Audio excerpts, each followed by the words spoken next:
বিষয় মুখে এখন লিঙ্গে আসে।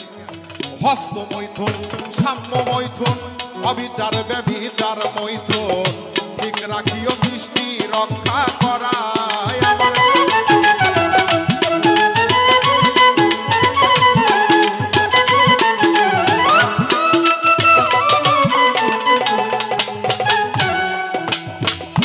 হস্ত মৈথুন, সাম্য মৈথুন, বাবাজি, অবিচার ব্যভিচার মৈথুন, ঠিক রাখিও দৃষ্টি রক্ষা করা।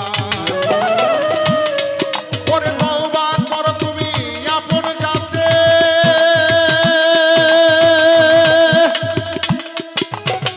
তওবা করো আপন জাতে, ও নিষ্ফরজ হবে তাতে।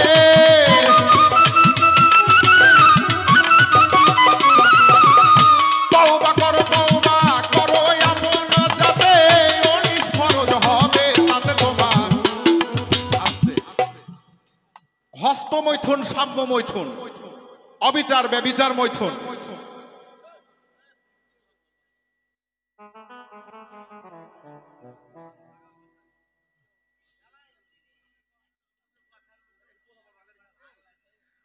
হস্ত মৈথুন, সাম্য মৈথুন। এই বাবাজি, এত কথা যদি বলে গান হবে? হরিনামের মধ্যে দাই কালামাস যাচ্ছে।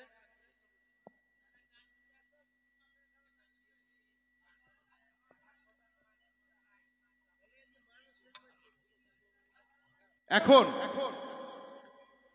হস্ত মৈথুন, সাম্য মৈথুন, অবিচার ব্যভিচার মৈথুন, ঠিক রাখিও সৃষ্টি রক্ষা করা। সৃষ্টি যদি আমরা রক্ষা না করতে পারি, আল্লাহ বলেছেন যে অপচয়কারী কিন্তু শয়তানের দোস্ত, শয়তানের ভাই, বন্ধু। তাহলে অপচয় যে আমরা করব না। পৃথিবীতে সবচেয়ে দামি বস্তু কি বলতে পারবেন? একটা মানুষ। মানুষের চাইতে কিন্তু দামি জিনিস কোনো কিছুই নাই এই দুনিয়াতে। আছে? আপনাকে যদি বলা যায় আপনি চাঁদে যেতে পারবেন, অনেক টাকা আছে আপনার, কিন্তু যদি আপনাকে বলা যায় একটা মানুষ তৈরি করে দেন, আমি আপনাকে এত টাকা দিচ্ছি, সম্ভব? কেন? মানুষ এত দামি বস্তু যে এখন পর্যন্ত এককভাবে মানুষ তৈরি করা সম্ভব হয়নি। এটা আল্লাহর কুদরত। মানুষ তাই বলছে যে তোমরা অপচয় কম করো। তোমাকে আমি যে জিনিস দিয়ে তৈরি করেছি এই জিনিসের হিসাব তোমার আগে দিতে হবে। কারণ একবার যদি মানুষের যদি এটা ধ্বংস হয়, এনজাল হয়, তাহলে এখানে বিজ্ঞান বলছে প্রায় 14 লক্ষর উপরে কীট নষ্ট হচ্ছে। এই যে জাত নূর, এই যে বিসমিল্লাহতে বরকত থাকবে, বিসমিল্লাহ তো বের করে দিচ্ছে, বরকতটা কোথায় থাকবে আমাদের? এই বিসমিল্লাহর বরকতটা ধরতে হবে নিজের মধ্যে। কারণ এই নূরে মুহাম্মাদি যতক্ষণ পর্যন্ত আমার মধ্যে প্রতিষ্ঠিত না হবে ততক্ষণ পর্যন্ত আমার মুক্তি হবে না। নূরে মুহাম্মাদি আমার মধ্যে স্থাপিত করতে হবে, আমার চৈতন্য হতে হবে। যেমন যতক্ষণ পর্যন্ত আদমের কলবের মধ্যে নূরে মুহাম্মাদি না দেওয়া হলো ততক্ষণ পর্যন্ত আদম চৈতন্য হলো না। এই মানুষও কিন্তু মানুষ আকার আছে, এখন কিন্তু চৈতন্য নাই। যখন নূরে মুহাম্মাদি যে কেউ যদি ধারণ করতে পারে তাহলে সে হবে চৈতন্য মানুষ। হুঁশ তার মধ্যে, আক্কেল তার মধ্যে বিরাজিত হবে। তাছাড়া হাত, চোখ, নাক, কান, মুখ থাকলে একজন মানুষকে জাগতিক জগতে মানুষ বলা যাচ্ছে বটে, কিন্তু হাকিকতে তাকে মানুষ বলা যাবে না।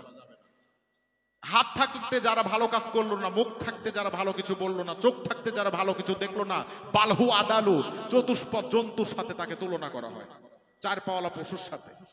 পশুর আর মানুষের মধ্যে কোনো পার্থক্য নাই এই ভাবের উপর যদি কেউ থাকে। তাই আমার এইদিকে ঠিক করতে হবে। পানি আমার আল্লাহ নিজে বলেছেন সূরা হাদীদের মধ্যে যে আমার আরশ পানির উপর। কোন পানির উপর আল্লাহর আরশ? কখনো কি ভেবেছি আমরা? এটা কি আটলান্টিক মহাসাগর পানির উপরে, প্রশান্ত মহাসাগর, ভারত মহাসাগর? কোন মহাসাগরের উপর আল্লাহর আরশ? তাহলে আল্লাহ নিজে বলেছে যে আমি মানুষের দেহের মধ্যে অবস্থান করি। তাহলে মানুষের মধ্যে যদি আল্লাহ থাকে তাহলে আল্লাহ বলছে কি আল্লাহ আরশের উপর, আরশ মানে সবচেয়ে উঁচু স্থান। তাহলে মানবের মধ্যে আল্লাহ থাকে, কোন ভাবে থাকে একটু হিসাব করতে হবে। কিন্তু এই পানিতেই সকল কিছু। এই পানির যারা এই পৃথিবী যখন জাগতিক জগতে যখন সৃষ্টি করা একটা পানির কিন্তু ফেনাতে কিন্তু হয়েছিল, এই মানব দেহে তো কিন্তু পানি আছে। বাহ্যিকে এই পানি না, নাকের পানি, চোখের পানি এটা না, মূল যে বিষয় হাকিকতের পানি, এই পানিকে যারা সংরক্ষণ করতে পারলো তারাই এটার ফল পাবে, তাছাড়া নচেত সম্ভব নয়। তাই হস্ত মৈথুন, সাম্য মৈথুন, অবিচার ব্যভিচার মৈথুন, ঠিক রাখিও সৃষ্টি রক্ষা করায় আমার শিষ্য রে।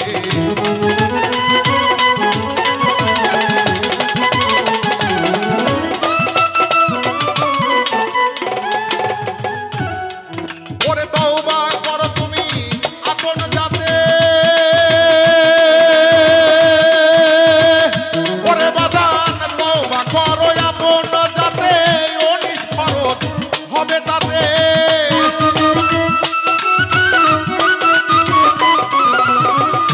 তওবা করো আপন জাতে, ও নিষ্ফরজ হবে তাতে। তোমার সালাত হবে আদায় করারে তখন, তোমার সালাত হবে আদায় করায় আমার শিষ্য। সারা জীবন নামাজ পড়ে গেল, কাজ হলো না। এই নামাজটা কি আগে বুঝতে হবে। এই যে বলছে তওবা করো আপন জাতে, ও নিষ্ফরজ হবে তাতে, তোমার সালাত হবে আদায় করা। সালাত মানে স্মরণ এবং সংযোগ। যতক্ষণ পর্যন্ত আমার মধ্যে স্মরণ সংযোগ না ঘটবে ততক্ষণ পর্যন্ত আমার সালাত হবে না। সালাত আরবি ভাষা, পার্সিতে বলা হয় বা ফার্সিতে বলা হয় নামাজ। নামাজ কিন্তু আরবি শব্দ না, ফার্সি শব্দ, আর সালাত হচ্ছে আরবি শব্দ। তাহলে সালাত স্মরণ সংযোগ। যেমন আমার নাম রনি, আমার নাম যখন আপনি নিলেন আমার হচ্ছে স্মরণটা হলো, তাই না? যখন আমার রূপটা আপনার মধ্যে আসবে তখন নাম এবং রূপ একত্রিত হচ্ছে, তখন আপনার হবে সংযোগ। এই হচ্ছে স্মরণ এবং সংযোগ। এই স্মরণ এবং সংযোগ করতে গেলে কি করতে হবে? মনটাকে ঠিক রাখতে হবে। এই যে শিষ্য বলেনি, শিষ্য তো বলেছে যে আমি যখনই কোনো কিছু ধ্যান খেলে যাই, একটু ইবাদত করতে যাব, তখনই আমি যে ভাবের উপর থাকবো 5 সেকেন্ড আমি থাকতে পারি, আমার মন চলে গেছে অন্য কোনো দেশে। তাহলে মনটা ঠিক থাকতেছে না, কারণটা কি? কারণ মনের জায়গায় তো মন নাই, মন তো লাফিয়ে লাফিয়ে বেড়াচ্ছে। মনকে স্থির করতে পারোনি, মনকে মোহমুক্ত করতে পারোনি। মনকে যদি মোহমুক্ত করতে পারতে মনের জায়গায় মন থাকতো। কারণ এখানে একটা যে রূপের প্রয়োজন, বজ্জাকের প্রয়োজন, এই রূপটা তুমি আনতে পারোনি। কারণ বজ্জকবিহীন পড়লে নামাজ মন ভোলাবে শয়তানে, বজ্জক ধরিয়া পড়ে নামাজ মুমিনে। তাহলে বর্জকের ভেদ বিষয়কে জানতে হবে। বর্জকে ছোকরা, বর্জকে কোবরা, বর্জকে লাসানি। কোন বর্জকে কোন ভাবে কখন আসে, কি ভাব নিয়ে তুমি সে সাধন ভজন করবে, এই হাকিকতটা তোমার আগে জানতে হবে। তাছাড়া যদি তুমি এই যে আল্লাহর নামে তুমি স্মরণ করতেছো, কিছু নাই, তোকে সামনে ভাইসে উঠছে, আমি এখন পুকুর পাড়ে যাচ্ছি, মাছ মারতে হবে, কালকে আমার এই জায়গাতে যাইতে হবে, আমার বন্ধুকে কথা দিছি, তাহলে ঠিক নাই। কেন? এই যে বর্জকটা ঠিক নাই। আর এই বর্জকটা, এই ভাবটা ঠিক রাখতে হলে একটা ইঞ্জিন যদি চলতে চায় তার মোবিলটা ঠিক রাখতে হবে। মোবিল যদি না থাকে ইঞ্জিন গরম না হবে না। হল ছিল আগে, এখনো তো হল আছে, ছবি হয়, আপনারা দেখছেন, দেখেন। আমিও একদিন কি 2 দিন হলে ছবি দেখছি, আসলে হল কেমন। একদিন দেখছি যে হলে ছবি হচ্ছে বটে, কিন্তু হলের যে পর্দা আছে, পর্দার মাঝখানে যে দাঁড় দাঁড়ে হয়ে যাচ্ছে, ছবি ভালো দেখা যাচ্ছে না। তখন পরে এসে জিজ্ঞাসা করলাম একজনকে, যারা পরিচিত একজন মানুষ, আরে ভাই ছবি দেখতে গেলাম, ভাবলাম ছবি একটু ভালো দেখবো, কিন্তু স্পষ্ট ছবি দেখতে পারলাম না, ঝিলমিল ঝিলমিল করতেছে ছবি। এর কারণ কি? তখন বলল যে যেই উপরে যে দোতলা থেকে যে একটা আলোক রশ্মি আসে, আলো আসে, খেয়াল করছেন আপনারা? পর্দার উপর যখন পড়ে তখন ছবি দেখা যায়। বলছো ওই আলো যে পড়তেছে, আলোতে কার্বনের পরিমাণ কম আছে। এই কার্বনের পরিমাণ কম হওয়ার কারণে যখন পর্দাতে যায় লাগতেছে, পরিপূর্ণ আলো দিতে পারতেছে না, তখন ছবিটা ঝাপসা দেখা যাচ্ছে, অস্পষ্ট। যেমন এখানে যে আলোটা আছে এখন একটু ঝাপসা, কিন্তু আরেকটু দিলে কিন্তু আরেকটু ভালো লাগতো। বলছে রিল হয়ে যাচ্ছে, ঝাপসা হচ্ছে। বলতে কার্বন, এই কার্বন কমের জন্য কন্ডিশন, ছবি দেখা যাচ্ছে না। তাই মানব দেহের কার্বন যারা যে যত বেশি খরচ করছে, এই সাদা পর্দায় আর ছবি তত দেখবি না। কারণ বাম স্তনের 2 আঙ্গুল নিচে রয়েছে লতিফায় কল্প, সাদা যে রসুনের চোষা আছে, রসুনের চোষা চাইতেও পাতলা পর্দা, শ্বেত বরণ। এই পর্দায় যখন এই কার্বনের রশ্মি আলো যায় যখন পড়ে, আশেক তার মাসুককে সে শায়েকের রূপে দর্শন করে। তাহলে এই পর্দায় আর ছবি দেখা যাচ্ছে না ভালো। কেন? সালাত হচ্ছে না, কারণ এই যে কার্বন ফুরাই ফেলছি। এই বিসমিল্লাহ আগে ঠিক রাখলে এই জায়গাতে আলো পড়বি ভালো, আলো পড়লে এই জায়গায় ছবি দেখা যাবে ভালো, অনেক সুন্দর লাগে। ব্যাটারি লো, বাস্তব। এই গানগুলি তো এমনি না, এই গানগুলি কোরআন সম্মত, হাদিস সম্বন্ধ, বিজ্ঞান সম্মত, দর্শন সম্বন্ধ জড়িত আছে এই গানটা। অবাস্তব কোনো কিছু নাই, বাস্তবের মধ্যে দিয়ে গান আসতে হবে। তাছাড়া গান তো কেউ গ্রহণ করবে না, গান মানবে না, গান ভালো লাগবে না। এই গানের অপর নাম জ্ঞান। এই গান যদি কেউ শুনতে পারে তার জন্য ফরজ এই গান শোনা। কারণ রুহে তাসাউফ গ্রন্থের মধ্যে হযরত গেসু দারাজ রহমাতুল্লাহ আলাইহি বলেছেন, এই গান শোনার উপর ভিত্তি করে কারোর জন্য গান হালাল, কারোর জন্য গান হারাম, কারোর জন্য গান মাকরুহ, কারোর জন্য গান হচ্ছে মুবাশশারু। তাহলে ভাগে করতে হবে। কেননা আমার আল্লাহ পবিত্র কোরআনে সূরা লোকমানের 6 নম্বর আয়াতের মধ্যে বলেছে, ওয়া মিনান নাসি মান ইয়াশতারিল্লাহু আল হাদিস লিউদিল্লান সাবিলিল্লাহ। আল্লাহর পথ থেকে বিচ্যুতি করার জন্য অনেক মানুষ, অনেকেই পথভ্রষ্ট করার জন্য বাজে কথা, অলিক কথা বেছে নেয়। তাই তোমরা বাজে কথা বলো না। তাই তো গানের মধ্যে বলছে করিবে না বাজে আলাপ, করবে না ওয়াদার খেলাফ। তাহলে বাজে আলাপটা আমাদের বন্ধ করতে হবে।